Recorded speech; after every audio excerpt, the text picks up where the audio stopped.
नमस्कार मित्रों, आर्य टीवी के इस आध्यात्मिक चैनल पर आपका पुनः विनम्र स्वागत है। आज के इस नए एपिसोड में हम मनाचे श्लोक के 102वें श्लोक का विवेचन सुनेंगे।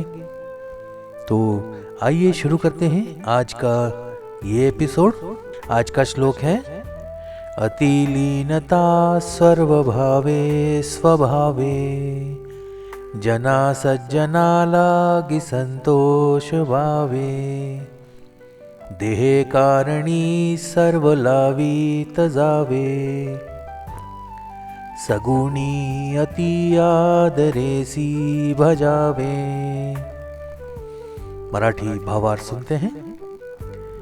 अत्यंत नम्रपणे सर्वांशी वागावे, नम्रतेने संत सज्जनांना संतोष द्यावा, यासाठी देहाची सर्व शक्ती लावावी आणि अत्यंत आदराने सगुण रूपाची उपासना करावी। आइए हिंदी भावार्थ सुनते हैं। अत्यंत विनम्रता के साथ सभी के साथ व्यवहार करना चाहिए। नम्रता से संत और सज्जनों को संतुष्ट करना चाहिए। इसके लिए अपने शरीर की सारी शक्ति लगा देनी चाहिए और अत्यंत आदर के साथ सगुण रूप की उपासना करनी चाहिए। आइए विवेचन सुनते हैं। समर्थ रामदास स्वामी ने समाज को सही मार्ग पर चलाने हेतु दासबोध और मनाचे श्लोक जैसे अमूल्य ग्रंथों की रचना की है। प्रस्तुत श्लोक में व्यक्ति के स्वभाव और जीवन के प्रमुख गुणों को स्पष्ट किया है। इन चारों पंक्तियों को आध्यात्मिक, सामाजिक और प्रायोगिक दृष्टिकोण से हम विस्तृत विवेचन करेंगे। पहला पद देखते हैं। अति लीनता सर्वभावे स्वभावे। इसका सामान्य अर्थ है मनुष्य को हर परिस्थिति में और हर भाव में अपने स्वभाव में विनम्रता, अधिक लीनता रखनी चाहिए। यह लीनता उसकी पहचान और आचरण का हिस्सा होनी चाहिए। आइए विवेचन सुनते हैं इसका। लीनता का क्या तात्पर्य है? लीनता का अर्थ है पूर्णतः समर्पण और अहंकार का त्याग। जब व्यक्ति अपने अहंकार से मुक्त होता है तभी वह वास्तविक विनम्रता को धारण कर पाता है। यह विनम्रता उसे आत्मा और परमात्मा के करीब लाती है। सर्वभावे। सर्वभावे का तात्पर्य है कि व्यक्ति को अपनी लीनता या विनम्रता केवल कुछ विशेष अवसरों या भावनाओं तक सीमित नहीं रखनी चाहिए।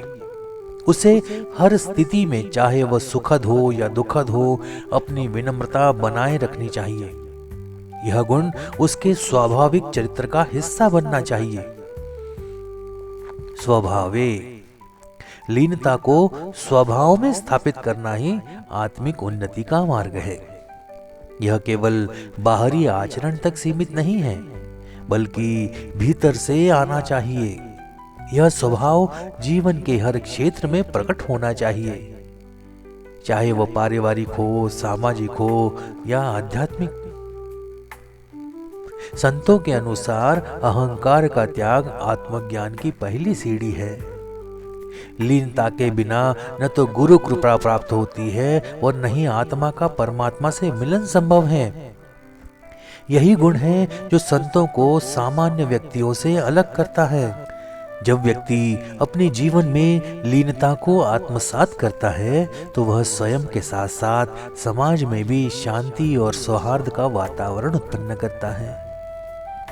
यह गुण परिवार, समाज और आध्यात्मिक साधना में एक सकारात्मक ऊर्जा का संचार करता है। उदाहरण को अगर देखें तो श्री राम का चरित्र इस गुण का सबसे बड़ा उदाहरण है। वे राजकुमार होते हुए भी विनम्र और लीन थे। उनकी लीनता का प्रभाव उनके शत्रु और मित्र दोनों पर समान रूप से पड़ा। आइए अब दूसरा पद देखते हैं। जना सज्जना लागी संतोष भावे। इसका सामान्य अर्थ है कि सज्जनों के प्रति संतोष का भाव रखना चाहिए। सज्जन कौन है? सज्जन वे व्यक्ति हैं जो सन्मार्ग पर चलते हैं। वे समाज के लिए आदर्श हैं और अपने गुणों से समाज को प्रेरित करते हैं, वे सज्जन हैं। संतोष एक मानसिक अवस्था है जो व्यक्ति को शांति और तृप्ति प्रदान करती है। सज्जनों के साथ संतोष का व्यवहार करने से समाज में समरसता का भाव उत्पन्न होता है। सज्जन व्यक्ति स्वभाव से ही संतोषी होते हैं। वे दूसरों की त्रुटियों को क्षमा कर सकते हैं और अपनी परिस्थितियों को स्वीकार कर सकते हैं। संतोष ही सच्ची संपत्ति है। संतोषी व्यक्ति किसी भी परिस्थिति में प्रसन्न और संतुलित रहता है। यह गुण उसे सांसारिक और आध्यात्मिक उन्नति के लिए सक्षम बनाता है। संतोष का भाव व्यक्ति को सज्जनों के संग रहने की प्रेरणा देता है। यह गुण समाज में आदर्श और प्रेरणादायक वातावरण बनाता है। जैसे संत ज्ञानेश्वर और उनके अनुयायियों का जीवन संतोष और सज्जनता का उत्तम उदाहरण है। उनके जीवन से यह सीख मिलती है कि संतोष से ही सच्ची प्रसन्नता प्राप्त होती है। आइए तीसरा पद देखते हैं। देहे कारणी सर्वलावित जावे, अर्थात सामान्य अर्थ में अपने शरीर को साधन मानकर सभी कार्य पूरे मनोयोग से करने चाहिए।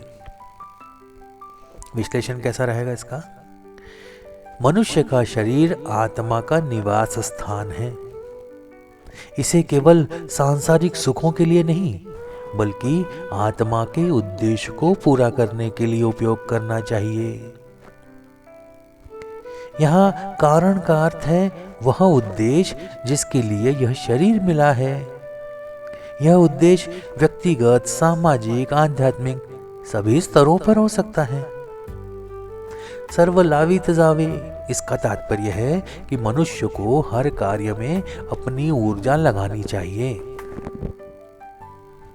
आधे अधूरे प्रयास केवल असफलता और असंतोष लाते हैं। संत अपने शरीर को ईश्वर की सेवा और साधना का माध्यम मानते हैं। उनका जीवन त्याग और समर्पण का उदाहरण होता है। भगवान श्री कृष्ण ने अर्जुन को गीता में कर्म योग का उपदेश दिया, जिसमें शरीर और मन को साधन मानकर अपने कर्तव्यों का पालन करने पर बल दिया।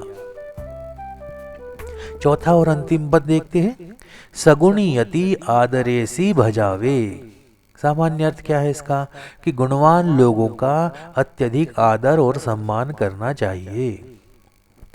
अब गुणवान कौन है? गुणवान वे व्यक्ति हैं जिनमें ज्ञान, विनम्रता, परोपकार और सत्य इस तरह के गुण होते हैं। गुणवानों का आदर करना न केवल उनके प्रति सम्मान व्यक्त करना है बल्कि उनके गुणों को अपने जीवन में अपनाने का एक माध्यम भी है। संत हमेशा गुणवानों का आदर करते हैं। यह उनके अपने भीतर विनम्रता और प्रेरणा बनाए रखने का तरीका है। जब समाज में गुणवानों का आदर होता है तो वह समाज समृद्ध, प्रेरणादायक और नैतिकता से परिपूर्ण बनता है। श्री राम ने अपने गुरु वशिष्ठ, पिता दशरथ और माता कैकेयी तक का आदर किया। भले ही परिस्थितियां विपरीत थी, यह गुण उन्हें सर्वश्रेष्ठ बना देता है। यह श्लोक जीवन के 4 महत्वपूर्ण स्तंभों को प्रस्तुत करता है। विनम्रता और समर्पण, संतोष और सज्जनता, कर्तव्य और साधना का पूर्ण उपयोग और अंतिम गुणवानों का आदर और सम्मान। संत रामदास स्वामी ने इस श्लोक में जो शिक्षा दी है वह आज के युग में भी उतनी ही प्रासंगिक है। इसे अपनाकर व्यक्ति न केवल अपने जीवन को श्रेष्ठ बना सकता है बल्कि समाज को, राष्ट्र को उन्नति के मार्ग पर ले जा सकता है। तो आज का विवेचन यहीं समाप्त होता है। मिलते हैं अगले एपिसोड में एक नए श्लोक और उसके विवेचन के साथ। तब तक के लिए जय जय रघुवीर समर्थ। नमस्कार।